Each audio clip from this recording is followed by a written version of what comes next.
aqui no Centro Eva para dar início ao nosso Momento Eva. Hoje, na primeira série, a gente vai falar de infertilidade e alterações endocrinológicas que podem interferir na fertilidade. Estou aqui com a minha amiga, doutora Zuleika, e a gente inicialmente quer conceituar para você o que realmente é infertilidade e qual é o momento que você deve procurar um médico especialista nessa área. Então, a infertilidade a gente divide de acordo com a idade da mulher. Se a paciente tem abaixo de 35 anos, a gente espera 1 ano, naturalmente. Muitas ansiosas, né, Vivi, não quer esperar esse 1 ano. Mas a gente fala, se ela tem até 35 anos, né, a gente pede para ela esperar 1 ano. Se nesse 1 ano ela não engravidou, aí sim a gente parte para fazer o tratamento. Se ela tem acima de 35 anos, que a gente sabe que baixa a reserva ovariana com a idade, a gente não pode esperar muito tempo. 6 meses tentando engravidar, não conseguiu, aí ela tem que ir para o especialista para começar o tratamento de reprodução e conseguir o objetivo dela. Exatamente. Na nossa prática clínica, né, Zu, o que a gente mais observa em relação ao endócrino e a fertilidade são as alterações tireoidianas e as alterações ovarianas. Inclusive, as alterações ovarianas estão envolvidas em 15% das causas de pacientes que podem ser classificadas como inférteis, né? Exato, porque a gente divide a infertilidade assim, mais ou menos, né? 30% das causas são só da mulher, 30% só masculina, que é alto, e às vezes o homem nunca acha que o problema é só dele, mas os outros 30% a 35% é causa associada. Você tem uma subfertilidade da mulher com a subfertilidade do homem. Então, por isso que a gente, se for isoladamente pegar a mulher, seria os 30%. Aí o que Vivi está dizendo que dessas causas que é só feminina, existe a classificação. Por exemplo, 49% a 50% causa é tubo-ovariana, é a trompa alterada, ou teve endometriose que alterou essa anatomia, e 15% é ovariana. E nessa ovariana vai entrar a síndrome de ovário policístico, que é uma doença endocrinológica, é uma patologia comum na mulher, que Vivi vai dizer, é comum, não é por isso que ela vai achar que ela vai ter infertilidade. Não façam isso, que eu tenho vários casos que recebeu o rótulo que tem ovário policístico e vai ter infertilidade, e não é. Muitas engravidam porque justamente não faz a contracepção, acho que não vai engravidar. Mas a gente sabe que 15% das pacientes que não conseguem engravidar, a causa é ovariana, e dentre elas, o ovário policístico, que Vivi vai falar um pouco agora. Eu quero falar muito sobre o ovário policístico porque assim, ele é o mais comum na literatura, né? Porque 6 a 16% das mulheres podem ter ovário policístico na idade fértil, e além disso, o ovário policístico às vezes é um pouco estigmatizado. As pessoas nem sempre têm ovário policístico e acham que tem porque fizeram um ultrassom que mostrou aquela alteração ultrassonográfica Com vários folículos, mas nem... E não necessariamente isso é a síndrome do ovário policístico. Exato. Assim, ela é uma doença, hoje em dia a gente fala assim que multifatorial. As causas, a gente não tem assim, muita certeza de quais são as causas do ovário policístico. O que a gente sabe é que para você ter o diagnóstico, você tem que ter pelo menos 2 dos 3 critérios de Roterdã. A gente utiliza essa classificação, né? Então a gente tem que lembrar quais são esses critérios. Como é que eu, então, assim, como é que eu sei que eu tenho minha ultrassom, Vivi, deu que tem, a médica falou, sugestivo de ovário policístico. E aí? Aí eu acho que isso já é ovário policístico? Você precisa fazer uma avaliação clínica e laboratorial para que você realmente possa ter o diagnóstico de ovário policístico. Então, as alterações têm que estar nos exames de sangue e também alterações clínicas, que são hiperandrogenismo, que se manifesta clinicamente através do hirsutismo, aquele aumento de pelo, acne, alopécia. E isso pode estar presente em algumas das pacientes, não todas, né? E também as alterações laboratoriais, com aumento dos níveis de LH, diminuição dos níveis de FSH. Os androgênios, a testosterona, SHBG, né? Testosterona livre, que pode também estar aumentada. E isso daí, fechando todas as alterações clínicas e laboratoriais, além da alteração no exame de imagem, a gente pode falar de SOP, mas isso. Não necessariamente você vai ter os 3 critérios. Vai ter os 3 juntos. Mas aí eu vou resumir os 3 critérios, que eu sei que o paciente gosta de saber. Então, dos 3 critérios, se ela tiver 2, ela tem a síndrome de ovários policísticos, que pode certo? ter vários fenómenos. Mas para isso, quais são os 3 critérios? Um é ter ovários com... Não precisa nem ter os 2 ovários. Se um dos ovários tem 12 ou mais folículos, ou tem um tamanho maior do que 10 centímetros cúbicos, esse é um dos fatores, né? Se ela tem pelo menos um ovário assim, pode ter os dois, mas pelo menos um, ela já está no critério, tem um critério que é com o ultrassonográfico, né? Que é o exame de imagem. Que é o exame de imagem. Se ela tem, o outro critério é ter alteração no ciclo menstrual. Ela pode ficar, ela diz, eu só menstruo de 45 dias, só de 2 meses, eu já peguei pacientes, eu só menstruo uma vez no ano. Então, essa característica de alteração do ciclo menstrual, a menorreia, que a gente chama é ficar sem menstruar um período, ou oligomenorreia, ou e o espaçamento do período não tem regularidade, é outro critério. E o terceiro critério, que é as alterações clínicas. Isso a gente tem que saber.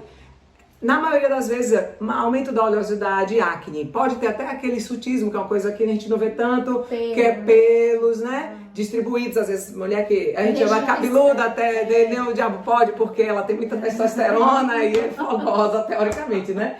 Então tem o lance dos pelos, mas o mais comum, às vezes, ela diz que ela só tem muita oleosidade, né? E acne, ou queda de cabelo. A alopécia é menos frequente, mas pode ter também. Ela começa a ficar rarefeito, não é alopecia. A alopecia que a gente fala é androgênica. Quem tem muita androgênia, ela pode ter queda de cabelo. Ela começa a dizer, meu cabelo tá ficando ralinho, e tem, né, a distribuição. Então, esses critérios e os de laboratório, que é endócrino vai pedir, ou quem tá fazendo fertilidade, que são os hormônios, isso caracteriza. Então, tendo 2 dos 3 critérios, aí sim a gente vai dizer que ela tem síndrome de ovários policísticos. Exatamente. E em ter síndrome de ovário policístico, e viu o que eu vou falar, é porque às vezes a paciente tem e acabou. Aí ela acha que 15% das mulheres, né, o percentual na mulher é menor. E a importância de tratar, mas a frequência na mulher jovem é de 15%. De 15% dela ter ovário policístico. Então é muito frequente, né? Por isso que ela acha, não é uma doença, nada demais, mas ela tem que saber que ela tem um padrão, que ela pode ter alterações metabólicas, e essas alterações metabólicas, no futuro, inclusive ela engravidando, ela tem aumento, um percentual dessas pacientes, cerca que vive falado de 75%, né, que tem um fenótipo que tem essas 3 características que a gente falou, ela pode ter essas alterações, inclusive ter risco de diabetes gestacional, ter diabetes no futuro lá na frente. Então, essa paciente tem dislipidemia, infarto, doença cardiovascular. Então, essas pacientes que têm os 3 critérios, que geralmente vai cursar com obesidade, ela tem que se cuidar. E não é só usando anticoncepcional, porque às vezes ela vai pro gineco, né? Eu faço o gineco geral, aí ela quer menstruar, você dá um anticoncepcional, ela vai menstruar, mas você não tá tratando a patologia de base. Ela tem que tratar a importância de tratar, de mudança do estilo de vida, de perda de peso, porque a perda de peso sensibiliza muito, diminui muito a resistência insulínica. É porque o grande vilão é a resistência periférica à insulina, que vai dar todas as alterações de quem tem o ovário policístico. De resistência, essa síndrome metabólica que cursa com aumento da circunferência abdominal, aumento da pressão, alterações de glicemia, triglicerídeos alto, HDL baixo, colesterol, que é o colesterol bom baixo, aumento do triglicerídeo, todas essas alterações. E a glicemia, às vezes, está intolerância, né? Ou a própria glicemia de jejum, às vezes ela tem uma glicemia de jejum que já é acima de 110, eu acho que não é nada, mas aí juntando com isso, e a pressão pode estar alta, mas não muito alta, se ela já tem uma alteração, a pressão acima de 135 por 85, ela acha que não é nada, só se for 15 ou 16, né? E isso tem que, e que é uma grande importância. Que não é só usar anticoncepcional e regularizar o ciclo menstrual, que precisa alterações metabólicas, as alterações metabólicas precisam ser tratadas e cuidadas para que você tenha o controle do ovário policístico e melhorar não só a fertilidade, mas prevenir doenças cardiovasculares. E diminuir o risco de morte no futuro, porque a mortalidade aumenta nas pacientes que têm todas as alterações metabólicas, né? Que tem a resistência periférica à insulina, que vai levar a obesidade, diabetes. E a gente sabe que quem tem obesidade, diabetes e pressão alta está no risco maior de mortalidade no futuro. Então, essa paciente tem que ver desde agora. Inclusive, e tem que cuidar dela agora. E as complicações da gravidez de diabetes gestacional. Então, por isso que minha paciente de infertilidade, quando ela vem para mim, que ela já tentou e não conseguiu engravidar, e ela vem para eu tratar, primeira coisa que eu faço, se ela está no fenótipo de quem tem a síndrome ovário policístico, que está obeso ou acima do peso, eu sempre digo, olha, eu não trato você se você não fizer a sua parte. O sucesso não depende só de mim, Atividade depende de física, você. dieta, E ela diz, alimentação. mas nunca malhou, não perde peso, tá estressada, ainda aumentou até o peso no último ano, porque tava tentando engravidar e não conseguiu o estresse. Eu disse, mas você tem que mudar. Agora, inclusive, para você ter uma gestação saudável, não adianta só eu botar você para engravidar. Exatamente. Entendeu? Você tem que ter qualidade de vida, agora e depois. Tem que usar medicação, tem alguns casos. A maioria, ela tem, porque... De insulina, né? Isso. Então, a paciente, ela vem para engravidar e ela tem os 2 dos 3 critérios que a gente já falou, não conseguiu, né? Tá com menos de 35 anos, tem 1 ano, não conseguiu. Então, eu associo o meu tratamento junto com a endócrino justamente para poder ela ter essa consciência. Porque eu sozinha, na minha consulta, que ela só quer saber de engravidar, então eu mando para nutricionista, porque ela vai ter que perder peso. Às vezes tem estudos mostrando que ela perdeu até 5% do peso dela, já melhora bastante a chance dela engravidar. Não precisa. Eu não quero que a paciente fique magra, porque nem eu sou, mas assim, brigo com a balança. Mas brigo com a balança porque eu sei que é saúde. A gente tá na luta né? também, né? Não é porque Estamos não é na luta fácil a vida da também. gente corrida e parar, mas é preciso. E ela, se ela quer aumentar, e quando eu tenho essa conversa, dificilmente, viu? Eu só tive uma até hoje que não fez direitinho e não seguiu, sumiu. Mas a maioria, ela tem consciência, e ela vai para nutricionista, ela vai para Vivi, porque tem que ter a medicação. Geralmente usa a metformina, que é barato, que pega até na farmácia popular. A gente tenta usar a dose máxima tolerada, né? Entre 2,5 e 3, às vezes ela consegue. Se conseguiu só 1,5, vai 1,5, isso já melhora. Junto com a atividade física, que trabalho aeróbico é o que tem a melhor resposta para quem tem para melhorar a resistência periférica à insulina. Às vezes precisa associar o inositol, E quando ela tem intolerância, porque às vezes a gente sempre começa com a metformina, que é mais barata e mais acessível.